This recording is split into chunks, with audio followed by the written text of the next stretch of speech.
Ángeles Cruz, del periódico La Jornada. Blanca ahora no, porque ya le tocó ayer, usted que no le ha tocado. Gracias, buenas noches, subsecretario. Quisiera puntualizar sobre los datos que nos dieron hoy de los casos sospechosos. ¿Aplicaría el porcentaje de positividad que han mencionado del 16 o del 20% para tener un cálculo, ya que son sospechosos, de cuántos efectivamente estarían siendo COVID eventualmente? ¿Aplica pues el porcentaje de positividad? Y sobre otro asunto, ¿han pensado en la posibilidad de cambiar la manera de evaluar a las personas con síntomas? Porque hoy he conocido algunos casos de personas que tienen síntomas distintos a los que se han dicho, la tos, la tos seca, fiebre, etcétera, la falta de aire, pero si solo tienen dolor de pecho para respirar, no entran en la categoría de sospechosos de COVID. Hay una persona que falleció ayer con estos síntomas y nunca jamás le reconocieron ser un caso sospechoso. Bueno, sí, un caso sospechoso sí, pero no le hicieron la prueba ni lo recibieron en hospital y ayer falleció. Entonces, ¿hay la posibilidad de que en México se estén presentando síntomas distintos a los que se han estado mencionando para reconsiderar cuando una persona requiere una atención más especializada? Esa es una cosa. Y quisiera yo saber sobre los casos sospechosos también, ¿cuánto tiempo en promedio se están tardando los laboratorios para tener el resultado confirmatorio o negativo de la infección? Porque esto va ligado con una pregunta que hice antes, de las personas que incluso pueden fallecer sin saber si efectivamente tenían o no la enfermedad, ¿no? Después de varios días de estar hospitalizados. Entonces, ¿cuántos días están tardando para dar este resultado? Gracias. Doctora Lomía, si nos comenta todo esto, por favor. En relación al porcentaje de positividad, de manera preliminar pudiera sí aplicarse el porcentaje de positividad para al menos de los casos que aún son sospechosos, es decir, hay una expectativa de que al menos, o sea, como un valor mínimo, pudiéramos tener esta cantidad más de casos confirmados para cada una de las categorías. Sin embargo, no sería tampoco lo correcto porque, como hemos comentado, a medida que va incrementándose la transmisión, este porcentaje de positividad puede incrementarse. Entonces, pudieran sí darnos un mínimo más que sumar a los ya confirmados, pero realmente pudieran ser más, porque si el porcentaje de positividad se incrementa, entonces la cantidad de los casos sospechosos que realmente serían confirmados a COVID-19 pudiera ser mayor. Pero como digamos un dato general como tal, pudiera sí aplicarse este porcentaje a los que aún son sospechosos y hacer como una especie de estimación rápida, ¿no? Y decir, además de los que ya tengo confirmados, como mínimo puedo tener estos más, porque no esperamos que el porcentaje de positividad disminuya, sino que más bien se incremente, ¿no?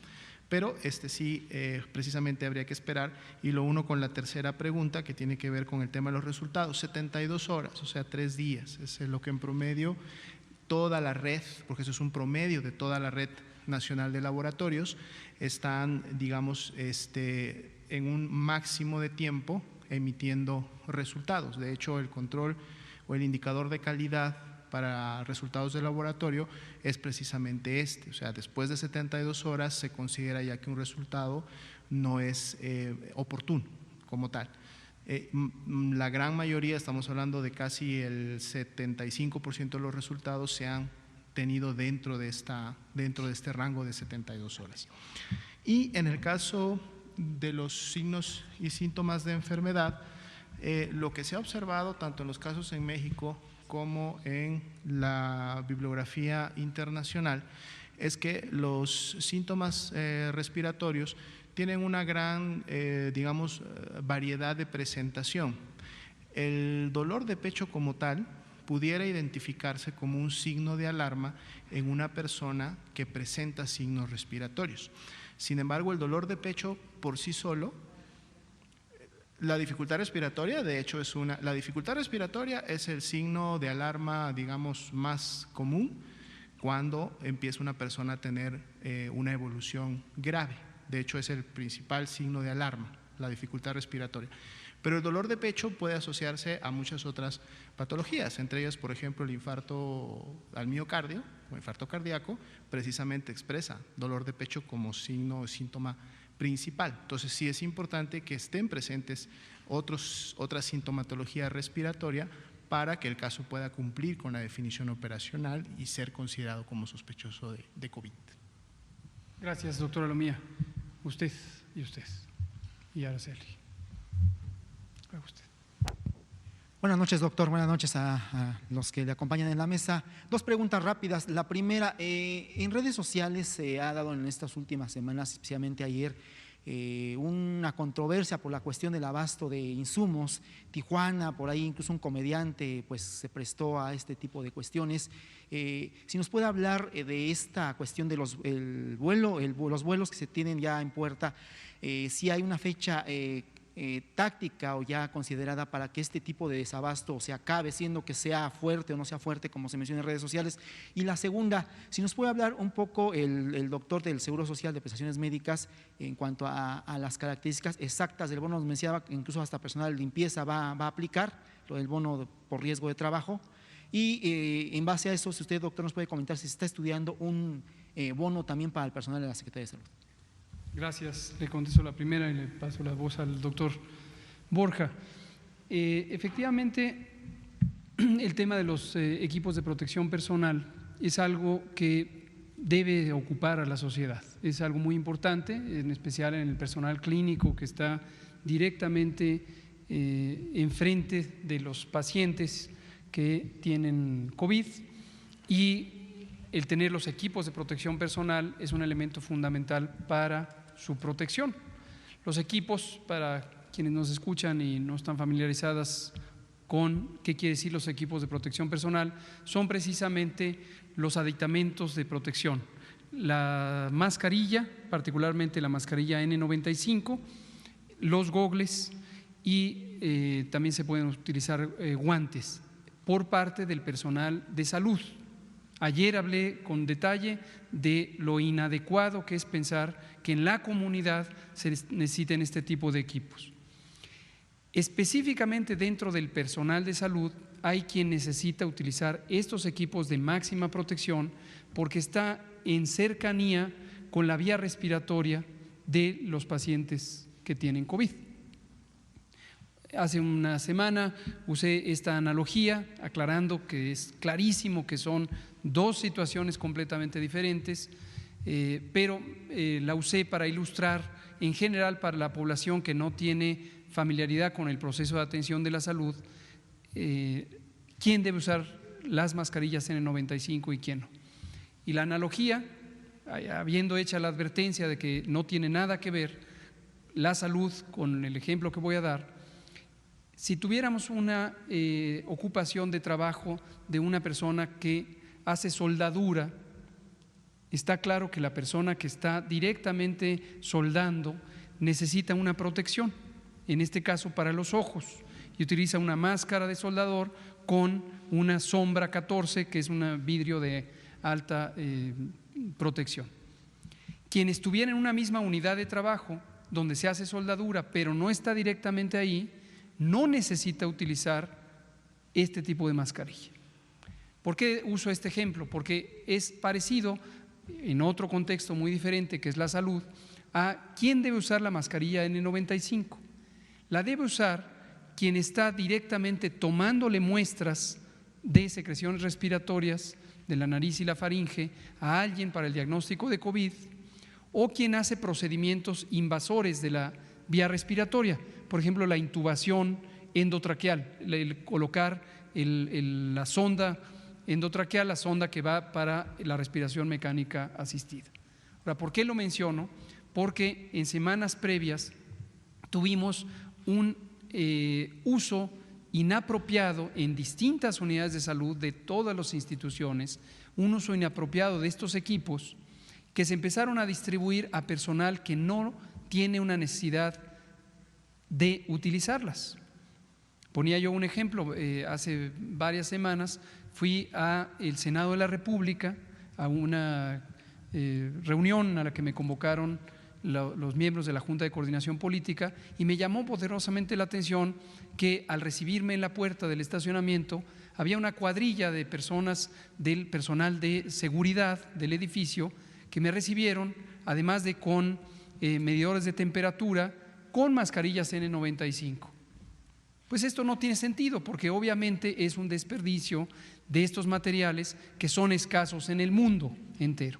Y este es un ejemplo de muchísimos, lo hemos visto todos y todas en la vía pública y en los edificios privados, públicos, etcétera, etcétera. Entonces, eso consumió los recursos de los equipos de protección personal que estaban en México disponibles y hubo una escasez.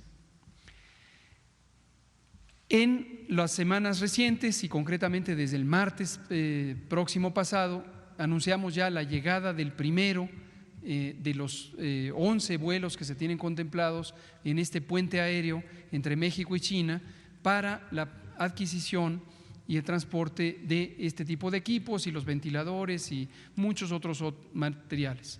Los que llegaron el martes ya fueron distribuidos, están ya en todas las unidades de salud. Si alguien, un profesional de la salud, no los identifica, por favor que lo denuncie en cualquiera de los números que hemos puesto a disposición, puede ser en los números institucionales, puede ser en el 800-0044-800, porque no hay razón. La adquisición que hizo el gobierno federal ya se concretó su entrega.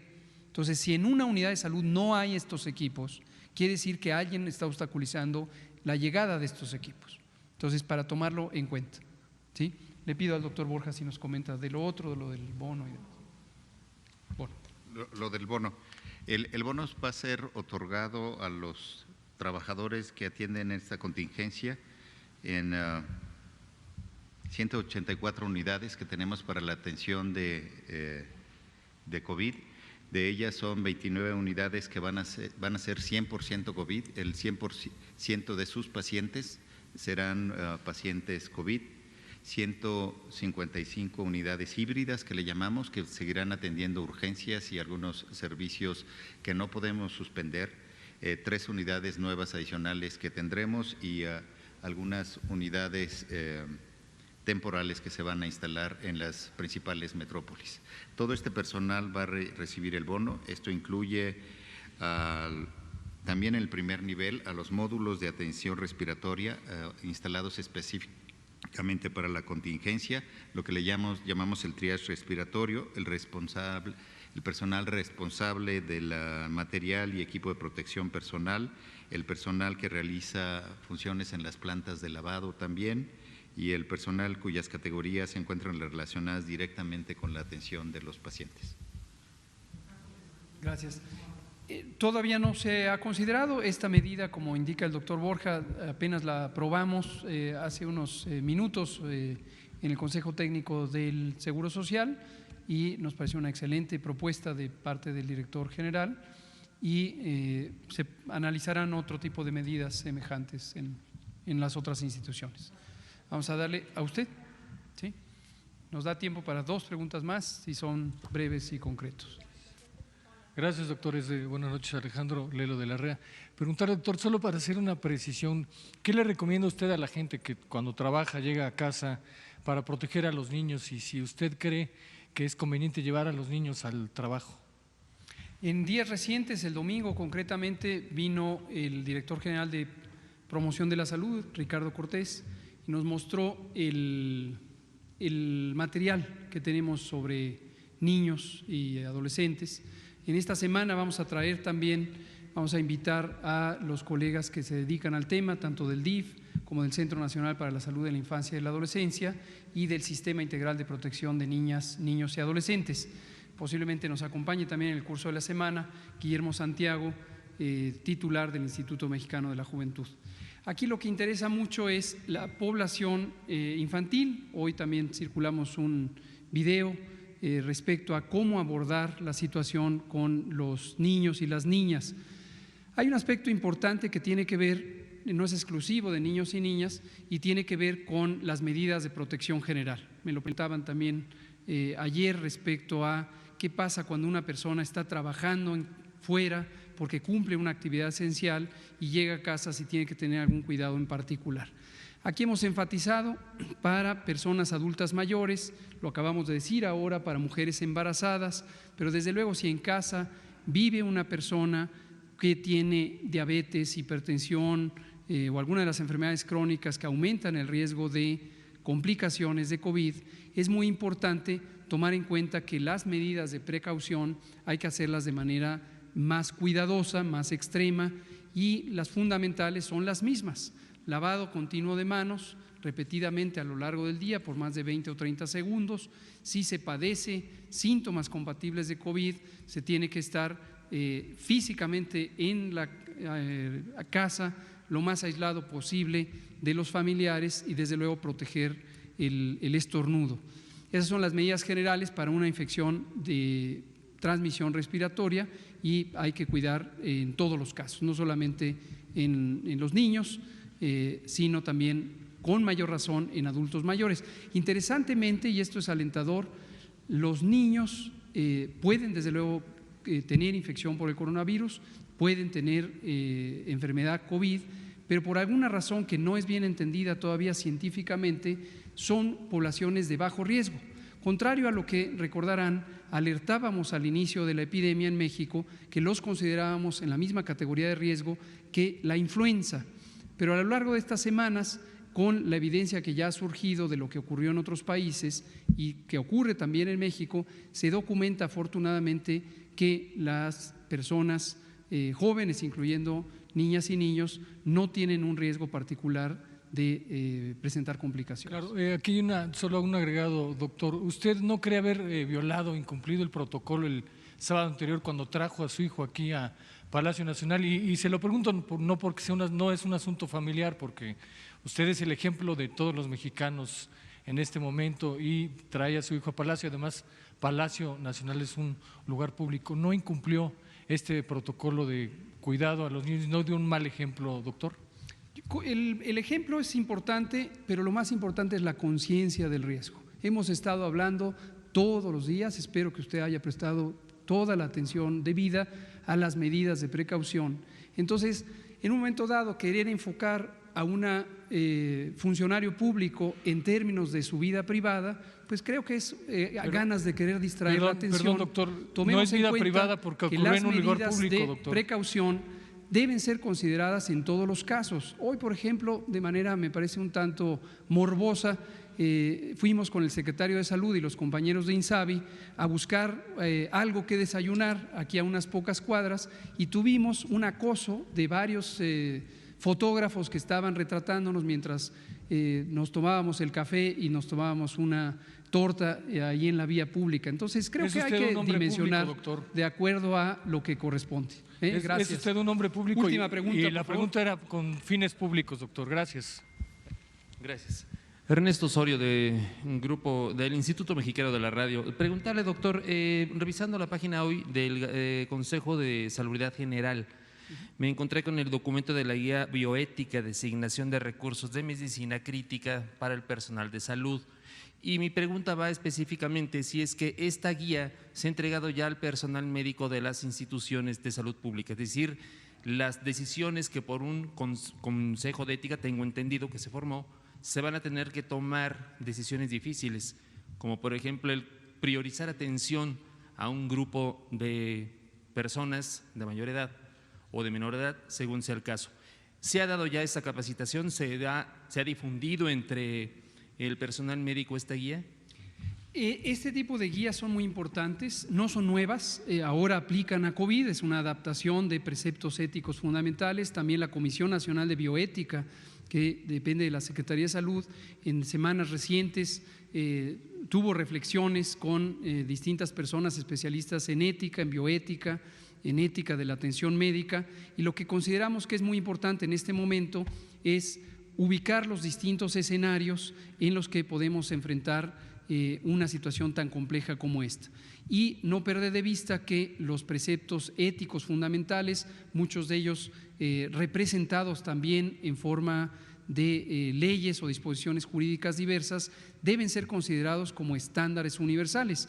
Los distintos derechos humanos, como sabemos, son derechos universales de las personas, y en un momento dado traducir esos derechos a situaciones complejas, situaciones críticas, requiere, como usted bien lo indica, preparación previa. En este momento es un documento que está a disposición ahí en este portal del Consejo de Salubridad General, pero no implica en este momento una decisión ejecutiva sobre procedimientos que tuvieran que implantarse.